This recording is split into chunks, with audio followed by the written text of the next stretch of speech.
मित्रांनो, आपण रोज साखर खातो, मग ती कॉफीमध्ये असो किंवा मिठाईमध्ये.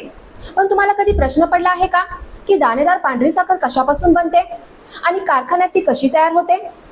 नमस्कार, मी पूनम गावंड. आजच्या या व्हिडिओमध्ये आपण जाणून घेऊया की साखर कशी बनते, म्हणून हा इंटरेस्टिंग व्हिडिओ शेवटपर्यंत नक्की बघा. मित्रांनो, साखर बनवण्याची प्रक्रिया ऊसाचे पीक येण्याने सुरू होते, कारण साखर प्रामुख्याने ऊसापासून बनवली जाते.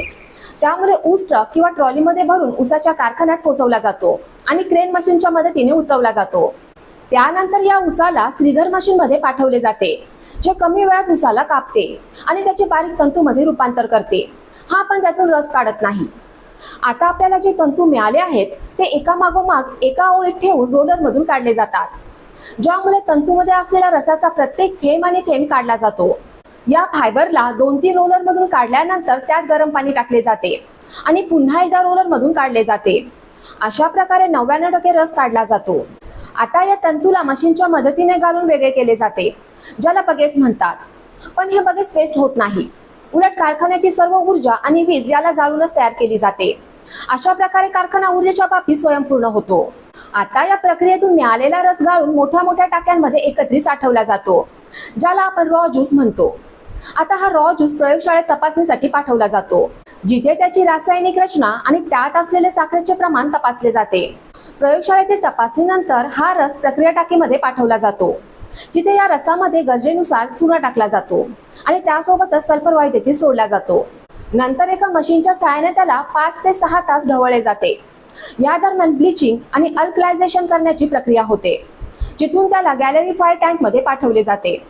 त्याला या टाकीत भरून सोडले जाते आणि मग काही वेळानंतर सर्व घाण गाळाच्या स्वरूपात खाली बसते आणि स्वच्छ पिवळा रस वर येतो. आता हा स्वच्छ रस कचऱ्यापासून वेगळा करून बाष्पीकरण यंत्रात पाठवला जातो.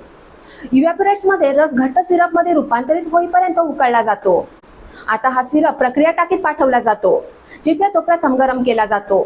त्यानंतर त्यात काही साखरेचे दाणे टाकून थंड केले जाते, जेणेकरून थंड झाल्यावर उरलेले साखरेचे स्फटिक देखील दाण्याच्या स्वरूपात गोठू लागते. या दरम्यान नमुने घेतले जातात आणि स्फटिक कसे तयार होत आहेत याची चाचणी देखील केली जाते. जेव्हा हा पाक थंड होतो तेव्हा त्या 2 प्रकारच्या गोष्टी असतात. साखर म्हणजे साखरेचे स्फटिक आणि मोलिसिस.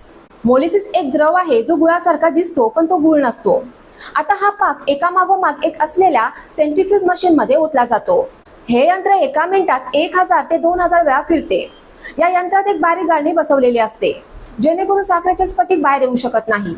पण तरीही काही प्रमाणात मोलिसिस बाहेर येतो आणि या मोलिसिस मध्येही साखरेचे काही स्फटिक राहून जातात. म्हणून यालाही 2-3 वेळा सेंट्रीफ्यूज मशीन मधून फिरवले जाते, जेणेकरून साखरेचे राहिलेले बहुतेक स्फटिक निघून जातील. आता हे साखरेचे स्फटिक गोळा करून कन्व्हेयरच्या साहाय्याने ड्रायर मध्ये पाठवले जातात, जिथे ते किंचित उबदार वातावरणात वाळवले जातात.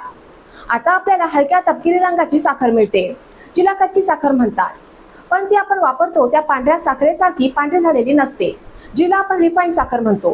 रिफाईंड साखर बनवण्यासाठी कच्ची साखर डिस्टल वॉटर मध्ये पूर्णपणे मिक्स केली जाते, जेणेकरून सर्व स्फटिक व्यवस्थित मिक्स होतील.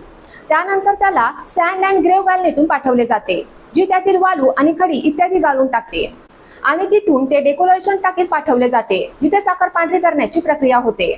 भारतात या प्रक्रियेसाठी बहुतेकदा सल्फर डायऑक्साईड वायू किंवा सक्रिय कार्बन वापरला जातो, परंतु USA सारख्या अनेक देशांमध्ये प्राण्यांच्या हाडापासून बनवलेला बोनचार वापरला जातो.